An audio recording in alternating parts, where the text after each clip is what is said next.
بسم اللہ الرحمن الرحیم۔ ناظرین، آج کا پہلا ولاگ پیج 146 سیرت النبی جلد سوم۔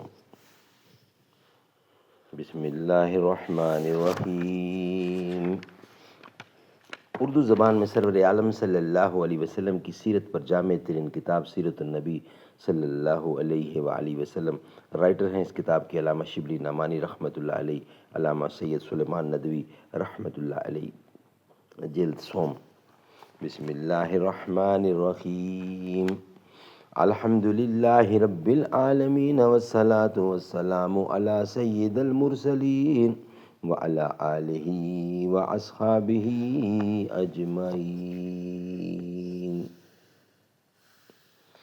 ناظرین، آج کا پہلا ولاگ اور پیج ہے 146۔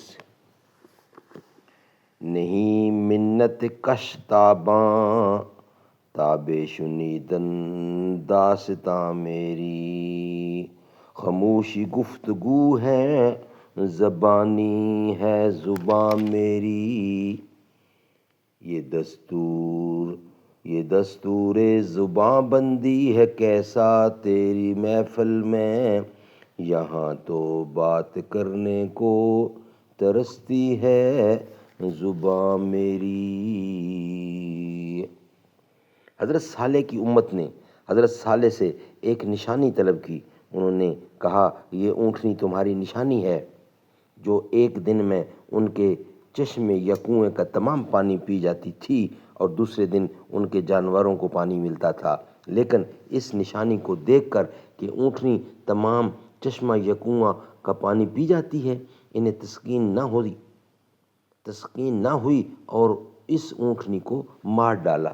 نتیجہ یہ ہوا کہ اس کے پاداشت میں وہ ہلاک کر دیے گئے۔ سورۃ شعراء۔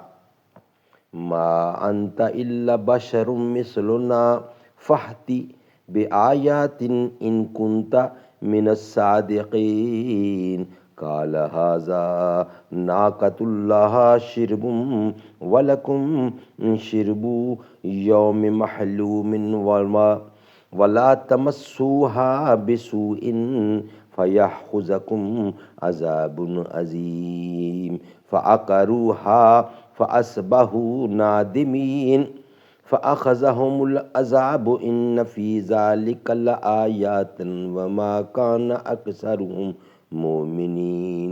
اے صالح، تم ہماری ہی طرح آدمی ہو، اگر تم اپنے دعوے میں سچے ہو تو کوئی نشانی لو۔ صالح نے کہا، یہ اونٹنی ہے، اس کے لیے پانی پینے کی ایک ہی باری ہے اور تمہارے لیے ایک دن مقرر دن کا پانی پینا ہے، اور اس کے ساتھ کوئی برائی نہ کرو ورنہ ایک بڑے دن کا عذاب تم کو آئے گا۔ تو انہوں نے اس کو کونچ کاٹ ڈالی تو اس کی کونچ کاٹ ڈالی، پھر نادم ہوئے تو عذاب نے انہیں آ گھیرا۔ اس واقعہ میں بڑی نشانی ہے، صالح کی قوم کے لوگ اکثر مومن نہ تھے۔ ناظرین، یہ تھا آج کا پہلا ولاگ۔ انشاءاللہ اس کا بقیہ حصہ دوسرے ولاگ میں آپ کے سامنے رکھیں گے۔ یا رب ہے بخش دینا بندے کو کام تیرا، ہے تو ہی دینے والا پستی سے دے بلندی، اسفل مقام میرا اعلیٰ مقام تیرا، شمس الضحیٰ محمد بدر و دجا محمد، ہے نور پاک روشن ہر صبح و شام تیرا۔